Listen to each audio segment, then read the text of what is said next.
চাকরি জাতীয়করণ সহ 5 দাবিতে অব্যাহত ইবতেদায়ী শিক্ষকদের আন্দোলন, গ্যাজেট না হলে রোববার যমুনামুখী লং মার্চ। গণভোট জাতীয় নির্বাচন নিয়ে ফের মুখোমুখি বিএনপি জামায়াত, পরস্পরের বিরুদ্ধে গণতন্ত্র ধ্বংস চেষ্টার অভিযোগ।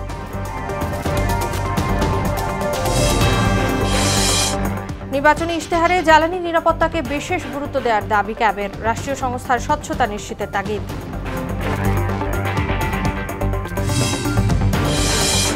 এবং রাজধানীতে কমতে শুরু করেছে সবজির দাম, সিন্ডিকেটের অজুহাতে লাগামহীন মাছের বাজার, নিয়ন্ত্রণে পদক্ষেপ চান ভোক্তারা।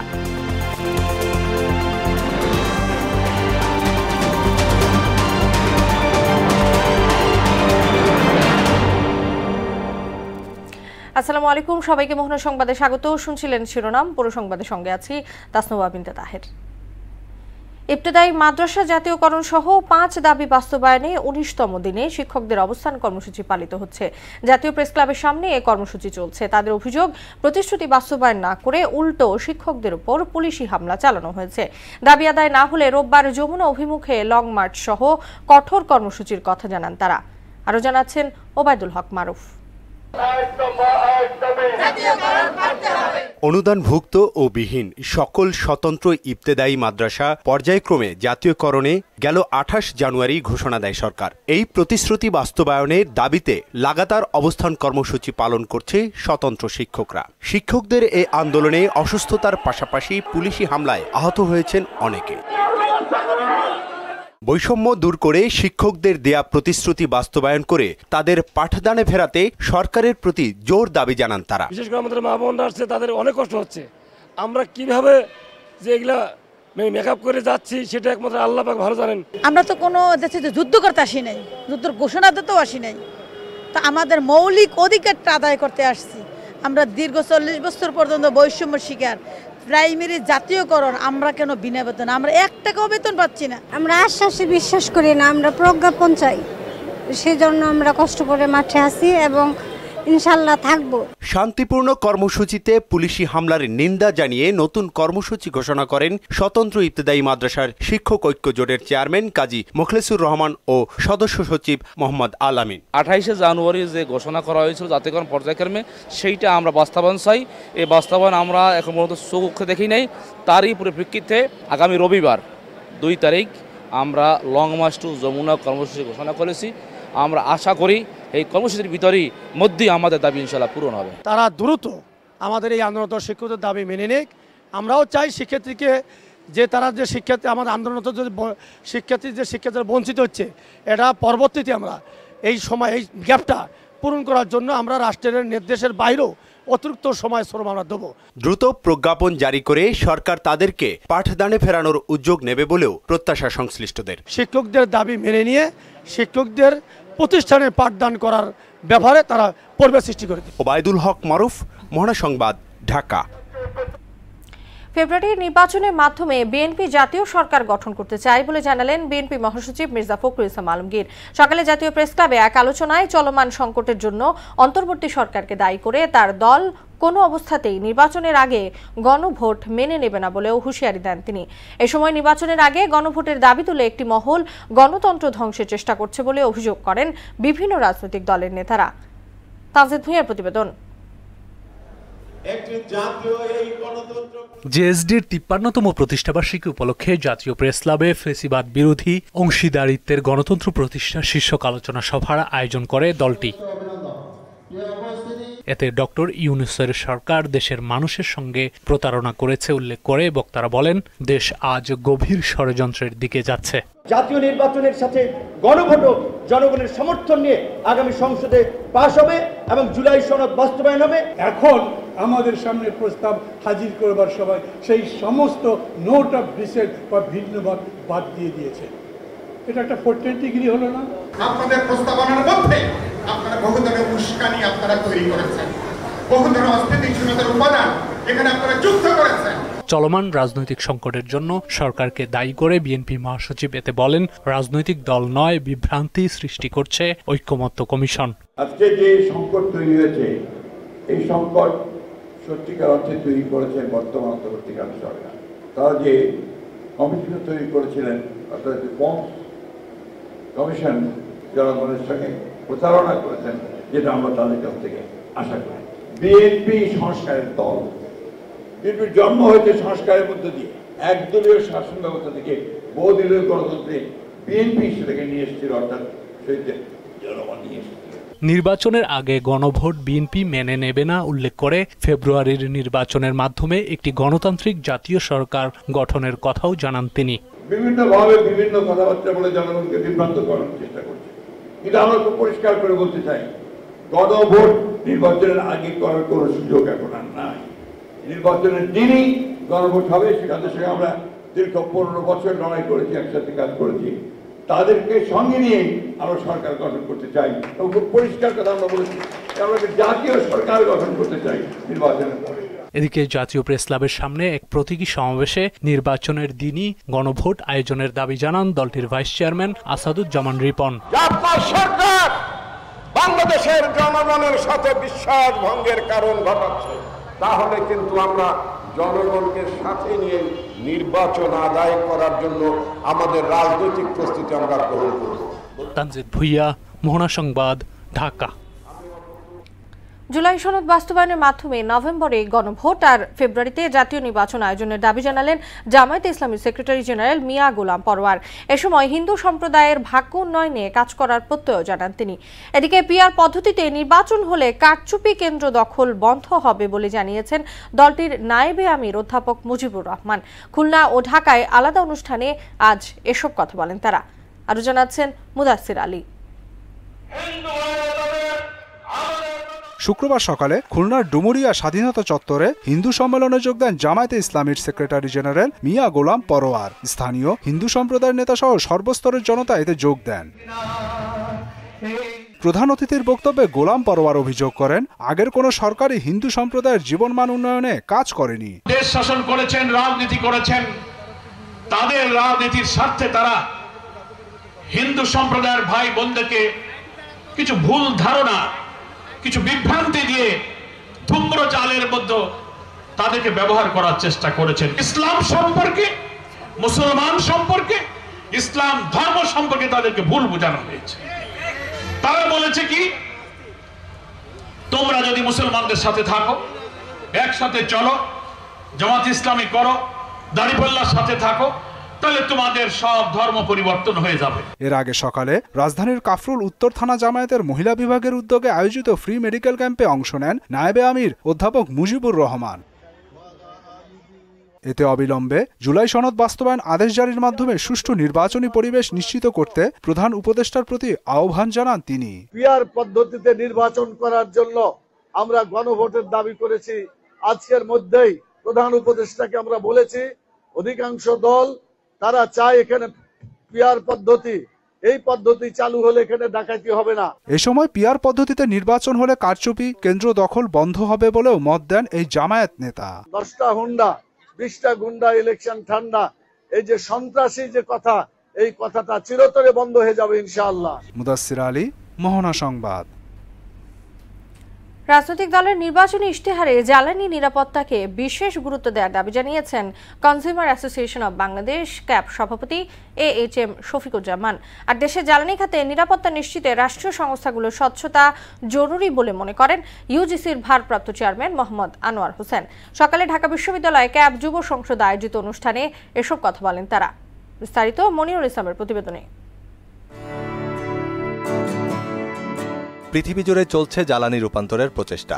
এর মাধ্যমে জ্বালানি সংকট মোকাবিলার পাশাপাশি নবায়নযোগ্য জ্বালানির দিকেই ঝুঁকছে অধিকাংশ দেশ। বাংলাদেশও হাঁটছে সেই পথেই। ইতোমধ্যেই প্রস্তাবিত বাংলাদেশ জ্বালানি রূপান্তর নীতি 2024 প্রকাশ করেছে ক্যাব। আর এটি বাস্তবায়নে 13টি সুপারিশ করেছে ভোক্তা অধিকার নিয়ে কাজ করা সংগঠনটি। এদেরকে কখনোই এরই ধারাবাহিকতায় জ্বালানি রূপান্তরের সুবিচার চাই শীর্ষক স্লোগানে ক্যাব আয়োজন করে যুব সংসদ। এ সম্মেলনে নির্বাচিত সংসদ সদস্যরাই জ্বালানি রূপান্তরে মুখ্য ভূমিকা পালন করবে বলে আশা করছে ক্যাব।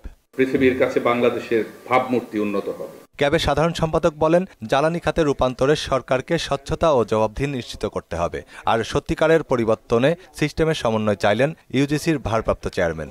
আমরা কতটুকু এগেইন ইন্ডিভিজুয়াল গ্রিডকে প্রমোট করি, প্র্যাকটিস করি, বা আমার মনোজগতে কতটা গ্রথিত, সাথে সাথে কালেকটিভ গুড কতটা দেখি, সেই কোশ্চেনগুলোর সমাধান না আসলে ডেফিনেটলি এগুলো এই গ্যাপ সহ এই সমস্যাগুলো আস্তে আস্তে বাড়তে থাকবে। এনার্জি সেক্টর নিয়ে যে কাজটা হচ্ছে তার এত বড় দুর্নীতি, নসরুল আহমেদ যে দুর্নীতিটা করে গেছে আর কি এই দেশের মধ্যে, এটা বোঝানো যেমন যে কত হাজার কোটি টাকা তারা দুর্নীতি করছে। জ্বালানি খাতের কেনাকাটায় দায় মুক্তি দেওয়ার ঘটনাকে বিরল বলে মন্তব্য করলেন ক্যাব সভাপতি। বলেন, জাতি হিসেবে কতটা হতভাগা হলে এমন সিদ্ধান্ত নেওয়া যায়। পাবলিক প্রকিউরমেন্ট যে রুলস আছে, অ্যাক্ট আছে, সেই আওতায় আমাদের সরকারি কেনাকাটা হয় এবং আমরা এমন এক দুর্ভাগ্য জাতি যে বিদ্যুতের এই বড় বড় মেগা প্রকল্পের কেনাকাটার ক্ষেত্রে ইন্ডেমনিটি দেওয়া হয়েছে।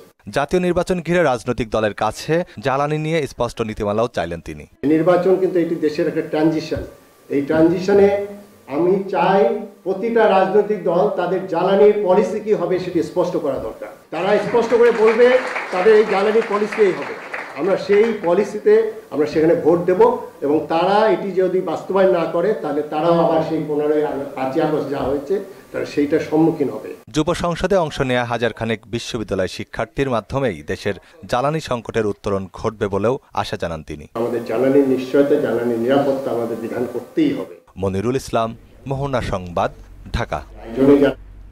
9 মাস পর কাল থেকে সেন্ট মার্টিন দ্বীপ ভ্রমণে যেতে পারবেন পর্যটকেরা। প্রতিদিন সর্বোচ্চ 2000 পর্যটক সেন্ট মার্টিনে যাওয়ার সুযোগ পাবেন। তাদেরকে মানতে হবে সরকারের 12টি নির্দেশনা। তবে এখন দিনে গিয়ে দিনেই ফিরে আসতে হবে তাদের। ডিসেম্বর মাস থেকে মিলবে রাত্রি যাপনের সুযোগ। কক্সবাজারের নুনিয়ারছড়ার BIWTA ঘাট থেকে ছাড়বে পর্যটকবাহী জাহাজ। আইনগত বিধিনিষেধ থাকায় উখিয়ার ইনানি থেকে সেন্ট মার্টিন যাওয়ার সুযোগ নেই। বাংলাদেশ ট্যুরিজম বোর্ডের ওয়েব পোর্টাল থেকে অনলাইনে টিকিট কিনতে হবে।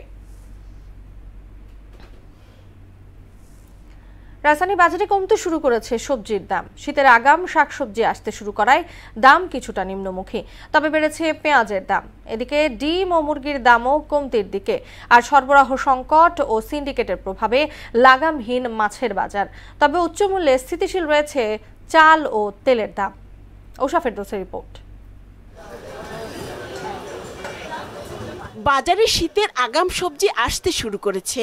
এর প্রভাবে কিছুটা কমতির দিকে দাম। শিম বিক্রি হচ্ছে 60 থেকে 70 টাকা দরে, ফুলকপি বাঁধাকপি 50 টাকা, বরবটি কাঁকরোল 70 থেকে 80 টাকা, ঢেঁড়স ও পটল 40 থেকে 50। কাঁচামরিচের দাম কমে বিক্রি হচ্ছে 100 থেকে 140 টাকা। কাঁচামরিচ আগে ছিল মনে করেন 250 গ্রাম নিলে 60 টাকা 70 টাকা এরকম নিত, এখন 250 গ্রাম 40 টাকা। সবজির দাম একটু কমের দিকে। ফুলকপি বাঁধাকপি আপনার সিম, মূলা, আপনার করলা, উস্তা, চিচিঙ্গা, বেগুনের দামও কমছে, বরবটির দাম, সব জিনিসের দাম কেজিতে কমাচ্ছে অনেক। যারা উৎপাদন করছে তারা ন্যায্য মূল্যটা পাচ্ছে না, আর আমরা ভোক্তা যারা আছি আমরা সাশ্রয়ী মূল্যটা পাচ্ছি না। এদিকে কেজি প্রতি 10 টাকা বেড়েছে পেঁয়াজের দাম। প্রতি কেজি বিক্রি হচ্ছে 80 থেকে 90 টাকায়। দেশি ফরিদপুরিটা বিকতেছে 80 টাকা কেজি, আর পাবনা বিকতেছে আপনার হলো 85 টাকা কেজি। আজকে যে 90 টাকা করে পেঁয়াজ কিনলাম। ডিম ও মুরগির দামে কিছুটা স্বস্তি মিলছে। গেল সপ্তাহে প্রতি ডজন ডিম বিক্রি হয়েছে 140 টাকায়, তার ডজনে 10 টাকা কমে এ সপ্তাহে বিক্রি হচ্ছে 130 টাকায়। কেজিতে 10 টাকা কমেছে ব্রয়লার মুরগির দাম, 160 থেকে 170 টাকায় বিক্রি হচ্ছে। গত সপ্তাহের তুলনায় কিছুটা কমছে ব্রয়লার মুরগি, প্রত্যেকটা থেকে 10 টাকা কেজিতে কমছে। 130-35 টাকা বিক্রি করছি, 15 টাকা 20 টাকা কমছে। আগের মতোই অস্থির মাছের বাজার, ভোক্তার নাগালের বাইরে চলে গেছে দাম। তাই মাছ বাজারে সিন্ডিকেট নিয়ন্ত্রণের দাবি ক্রেতার। চাপিলা মাছ যেটা এখন সাধারণত কালবিলে পাওয়া যাচ্ছে মোটামুটি, সেটাও 650 টাকা কেজি, আসলে সাধারণ ক্রেতাদের সাধ্যর বাইরে। সিন্ডিকেট কাজ করে বহুদিন ধরেই কাজ করছে। নদীমাতৃক দেশ, মাছ খেতে পারেন, এটাই আমাদের দুর্ভাগ্য। চাষের রুইয়ের দাম চাই 500 টাকা কেজি, আর আড়তে বেচে হলো 350-400 টাকা। খুচরা বাজারে এলে জিনিসের দাম বেড়ে যায়। এই সিন্ডিকেটটা ভাঙতে হইব। দাম ওরা তো গোড়া থেকে সিন্ডিকেট করে চাষের মাছ দাম বাড়া রাখে। এদিকে মুদি দোকানিরা জানিয়েছেন খুচরা পর্যায়ে বোতলজাত সয়াবিন তেলের দাম বাড়েনি, আর স্থিতিশীল আছে চালের বাজার। চালের দামও স্থিতিশীল আছে, তেলের দামও স্থিতিশীল আছে। দ্রব্যমূল্য সহনীয় রাখতে নিয়মিত বাজার তদারকি এবং কার্যকর পদক্ষেপের দাবি ভোক্তাদের। ঊষা ফেরদৌস, মোহনা সংবাদ, ঢাকা। বরগুনার পাথরঘাটার বুটাবাছা বাজার থেকে কালমেঘা পর্যন্ত 4 কিলোমিটার গ্রামীণ সংযোগ সড়ক নির্মাণে চলছে ব্যাপক অনিয়ম। প্রায় 7.5 কোটি টাকার প্রকল্পের কাজে ব্যবহার করা হচ্ছে নিম্নমানের উপকরণ। এতে ক্ষোভ প্রকাশ করেছেন এলাকাবাসী। বিষয়টি মানতে নারাজ ঠিকাদার প্রতিষ্ঠান। সুমন মোল্লার প্রতিবেদন, জানাচ্ছেন মোহাম্মদ ওয়ালিউল্লাহ। এক যুগেরও বেশি সময় পর বরগুনার পাথরঘাটার বুটাবাছা বাজার থেকে কালমেখা পর্যন্ত 4 কিলোমিটার গ্রামীণ সংযোগ সড়ক নির্মাণ কাজ শুরু হয়। তবে শুরু থেকেই 7,32,32,325 টাকার প্রকল্পে কাজের মান নিয়ে প্রশ্ন তুলেছেন স্থানীয়রা। তাদের অভিযোগ, নিম্নমানের উপকরণ ব্যবহার করা হচ্ছে। সরকার রাস্তা করতেছে হ্যাঁ কাদা আর গোবর দিয়ে, মনে হয় লেহারা কয় আমহেকু দরকার আছে, আমরা এই দিয়েই পাস করছি রাস্তা। কাদা বোদা ওই মিলেনে দিলেন আর কি দিতে আছে, এখন ওইটার কি অবস্থা করবে আর কেমনে বুঝবো আমরা। এককাল 2 নম্বর কাজ, মনে করেন ওইগুলো সব ওই দিক দিয়ে দূর দিয়ে ইট ভাঙ্গিয়া এরপর নিয়ে আসে এই জায়গায়। মাটি আর খাওয়া মনে করেন রোলার দেওয়ার সাথে একেবারে পানির মতো মিলে যায়, এটা তো কোনো মানেরই কাজ হইতে পারে না। আবুল কালাম আজাদ নামের এক ঠিকাদার প্রকল্পটির কাজ নিয়ে বিক্রি করে দেন শাহিন নামের আরেক ঠিকাদারের কাছে। তিনিও আবার বিক্রি করেন সোহাগ নামের আরেক ঠিকাদারের কাছে। এভাবে কাজ চলছে কচ্ছপ গতিতে। 3 বছরের কন্ট্রাক্ট নিছে, 3 বছরের ভিতরে প্রায় 2.5 বছর হয়ে গেছে, এখন পর্যন্ত রাস্তার কাজ হয় না 10%। নিচে দেশে বালি উপরে কয়েকটা খোয়া ছিটেই দিয়া দেখবে আর এর যে কি ম্যানুয়াল আছে এ জানে আমরা তো জানি না। নিম্নমানের খোয়ার সাথে মাটি মিক্সের বিষয় জানতে চাইলে ঠিকাদার তা একেবারেই মানতে নারাজ। এখানে কোনো মাটি মিক্স কেউ করে না, এখানে লোকাল বালি মিক্স। 10% লোকাল বালি থাকবে আর বাকিগুলো খোয়া থাকবে। খোয়ার সাথে আপনার ছোট সাইজ একটা খোয়া, বড় সাইজ একটা খোয়া, এটা মিক্স করে তারপরে বালিটা তৈরি করা হয়। কাজের মান নিয়ে প্রশ্ন ওঠায় উপজেলা প্রকৌশলী জানালেন, ঠিকাদারের সাথে কথা বলে ব্যবস্থা নেওয়া হবে। খোয়া নিম্নমানের যদি হয়ে থাকে, এটার ব্যাপারটা হচ্ছে যে আসলে এটার সাথে তো মিক্স করা থাকে, তো যেহেতু বালু মিক্স করা থাকে তো সেক্ষেত্রে আসলে খোয়ার কোয়ালিটি বোঝার উপায় নেই যে আসলে ভালো নাকি খারাপ। আমার মনে হয় যে এই ব্যাপারগুলা ঠিকাদার সাহেবকে আমি অবগত করতে পারবো এবং ইন ফিউচারে এই জিনিসটা আমি কারেকশন করতে পারবো। 2023 সালের 14 মে শুরু হওয়া এই প্রকল্প একই বছরের 26 সেপ্টেম্বর শেষ হওয়ার কথা থাকলেও সময় বাড়ানো হয় প্রায় 3 বছর। মোহাম্মদ ওয়ালিউল্লাহ, মোহনা সংবাদ। নেত্রকোনার পূর্বধলায় দাঁড়িয়ে থাকা পণ্যবাহী ট্রাকের সঙ্গে সিএনজি চালিত অটোরিকশার সংঘর্ষে চালক সহ 2 জন নিহত হয়েছে। এতে ঘটনাস্থলে চালক জলিল মিয়া ও এক যাত্রী নিহত ও আহত হন 3 যাত্রী। বৃহস্পতিবার রাত 11:30টার দিকে উপজেলার নারায়ণদিয়া ইউনিয়ন স্বাস্থ্য কমপ্লেক্সের সামনে এই ঘটনা ঘটে।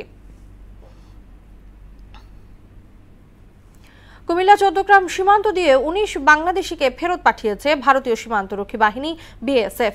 বৃহস্পতিবার দুপুরে আমানগন্ডা সীমান্তে বিএসএফ বিজিবির পতাকা বৈঠকের মাধ্যমে তাদের হস্তান্তর করা হয়। এদের মধ্যে 9 নারী, 9 পুরুষ ও 1 শিশু রয়েছে। তারা অবৈধ পথে ভারতে গিয়ে পুলিশ ও বিএসএফ এর হাতে আটক হয়। এদের অনেকেই ভারতের কারাগারে সাজাও ভোগ করেছেন। আটকদের চৌদ্দগ্রাম থানায় হস্তান্তর করা হয়েছে। তাদের বাড়ি বাগেরহাট, খুলনা ও উত্তরাঞ্চলে। আন্তর্জাতিক প্রসঙ্গ, হারিকেন মেলিসার তাণ্ডবে ক্যারিবীয় অঞ্চলে প্রাণহানি বেড়ে দাঁড়িয়েছে 49 জনে। সরকারি হিসেব অনুযায়ী হাইতিতে 10 শিশু সহ 30 এবং জ্যামাইকায় 19 জনের মৃত্যু হয়েছে। এছাড়া কিউবা ও বাহামা দ্বীপপুঞ্জ সহ আশপাশের দেশগুলোতেও ক্ষয়ক্ষতির খবর পাওয়া গেছে। এদিকে ভারী বৃষ্টিপাত থেকে সৃষ্ট বন্যায় যুক্তরাষ্ট্রের নিউ ইয়র্কে প্রাণ গেছে 2 জনের। কাজী শাহরিনের রিপোর্ট। হারিকেন মেলিসার তাণ্ডবে লণ্ডভণ্ড ক্যারিবীয় অঞ্চল। জামাইকার 100 বছরের ইতিহাসে সবচেয়ে শক্তিশালী এই ঘূর্ণিঝড় পুরো দক্ষিণ পশ্চিমাঞ্চল বিপর্যস্ত করে দিয়েছে। এতে প্রাণ গেছে অন্তত 49 জনের। মঙ্গলবার ঝড়টি জামাইকায় 295 কিলোমিটার বেগে আঘাত হানে। দেশটির অধিকাংশ শহর মুহূর্তেই লণ্ডভণ্ড হয়ে যায়। পানির নিচে তলিয়ে যায় বহু শহর। ঘূর্ণিঝড়ে ভেঙে পড়ে বিদ্যুৎ সরবরাহ ব্যবস্থা ও মোবাইল নেটওয়ার্ক। ফলে লাখ লাখ মানুষ 2-3 দিন ধরে বিদ্যুৎহীন অবস্থায় রয়েছে। এখন পর্যন্ত জামাইকায় মৃত্যু হয়েছে 19 জনের। তবে এ সংখ্যা আরও বাড়তে পারে বলে আশঙ্কা করছে কর্তৃপক্ষ। মেলিসার আঘাতে সবচেয়ে বেশি প্রাণ গেছে হাইতিতে। প্রবল জলোচ্ছ্বাসে 10 শিশু সহ অন্তত 30 জনের মৃত্যু হয়েছে। এদিকে এর প্রভাবে কিউবা এবং বাহামা দ্বীপপুঞ্জেও ব্যাপক ক্ষয়ক্ষতি হয়েছে, তবে সেখানে এখনও প্রাণহানির কোনো খবর পাওয়া যায়নি। শেষ খবর পর্যন্ত শক্তি কিছুটা কমে ঘন্টায় 165 কিলোমিটার বেগে ঝড়টি বারমুডার দিকে অগ্রসর হচ্ছে। মার্কিন ন্যাশনাল হারিকেন সেন্টারের তথ্যানুসারে এটি এখন ক্যাটাগরি 2 হারিকেনে রূপ নিয়েছে। এদিকে ভারী বর্ষণ থেকে সৃষ্ট বন্যায় যুক্তরাষ্ট্রের নিউ ইয়র্ক শহরে 2 জনের মৃত্যু হয়েছে। সিটি মেয়র এরিক অ্যাডামস জানান, বৈরী আবহাওয়ার কারণে বিমান চলাচল ব্যাহত হয়েছে। আবহাওয়া কর্তৃপক্ষ বেশ কিছু এলাকায় বন্যার সতর্কতা জারি করেছে। কাজী শাহরিন, মোহনা সংবাদ। যুদ্ধবিরতি চালিয়ে যাওয়ার বিষয়ে সম্মত হয়েছে পাকিস্তান, আফগানিস্তান। তুরস্ক ও কাতারের মধ্যস্থতায় ইস্তাম্বুলে অনুষ্ঠিত আলোচনায় শুক্রবার থেকে তা পুনরায় কার্যকরের সিদ্ধান্ত হয়। বৃহস্পতিবার রাতে তুরস্কের পররাষ্ট্র মন্ত্রণালয় থেকে দেয়া বিবৃতিতে এ তথ্য জানানো হয়েছে। অন্যদিকে ইসরায়েলের কাছে আরও 2 জিম্মির মরদেহ হস্তান্তর করেছে হামাস। আর সুদানের এল ফাশারে RSF এর চালানো গণহত্যার নিন্দা জানিয়েছে জাতিসংঘ। কাজী শাহরিনের আরেকটি রিপোর্ট। পাকিস্তান ও আফগানিস্তান উভয় যুদ্ধবিরতি অব্যাহত রাখতে সম্মত হয়েছে। বৃহস্পতিবার রাতে তুরস্কের পররাষ্ট্র মন্ত্রণালয় থেকে দেয়া এক বিবৃতিতে এ তথ্য জানানো হয়। তুরস্কের 5 দিনের বৈঠকের পর অবশেষে এই সিদ্ধান্তে একমতে পৌঁছায় 2 দেশ। যুদ্ধবিরতি সংক্রান্ত বিভিন্ন শর্ত নিয়ে আগামী 6 নভেম্বর ইস্তাম্বুলে 2 দেশের প্রতিনিধিরা বৈঠক করবেন। 2 দেশের মধ্যে কেউ শর্ত ভঙ্গ করলে শাস্তির বিধান রাখা হবে বলেও জানানো হয়েছে।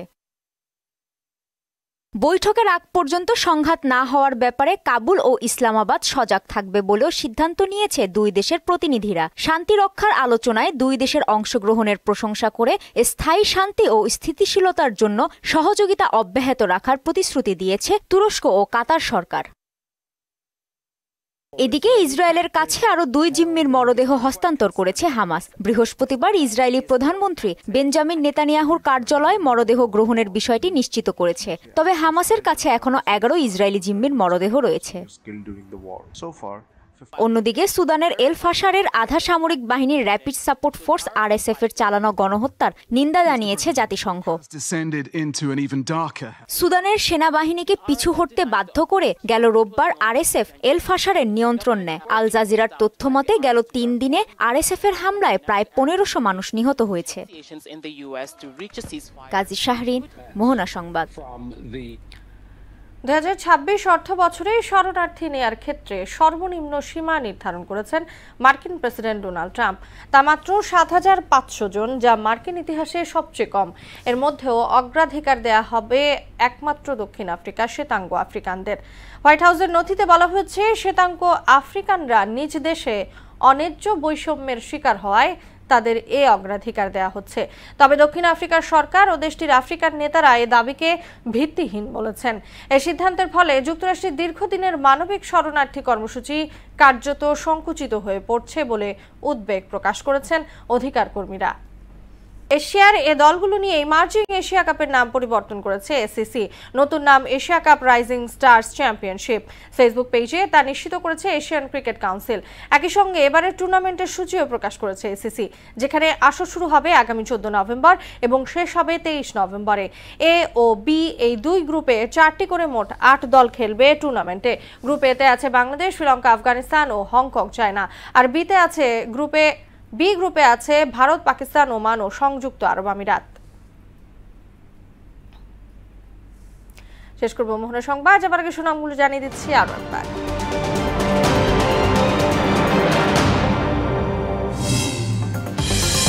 চাকরি জাতীয়করণ সহ 5 দাবিতে অব্যাহত ইবতেদায়ী শিক্ষকদের আন্দোলন। গ্যাজেট না হলে রোববার যমুনামুখী লং মার্চ। গণভোট, জাতীয় নির্বাচন নিয়ে ফের মুখোমুখি বিএনপি জামায়াত, পরস্পরের বিরুদ্ধে গণতন্ত্র ধ্বংস চেষ্টার অভিযোগ। নির্বাচনী ইশতেহারে জ্বালানি নিরাপত্তাকে বিশেষ গুরুত্ব দেওয়ার দাবি ক্যাবের। রাষ্ট্রীয় সংস্থার স্বচ্ছতা নিশ্চিতের তাগিদ।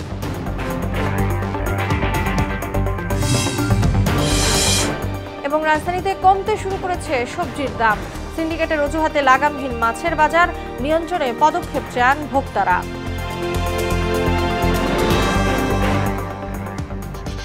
এই ছিল মোহনা সংবাদে। পরবর্তী সংবাদ রাত 9টায়, এর আগে সন্ধ্যা 7টায় দেখবেন সংবাদ এক নজরে।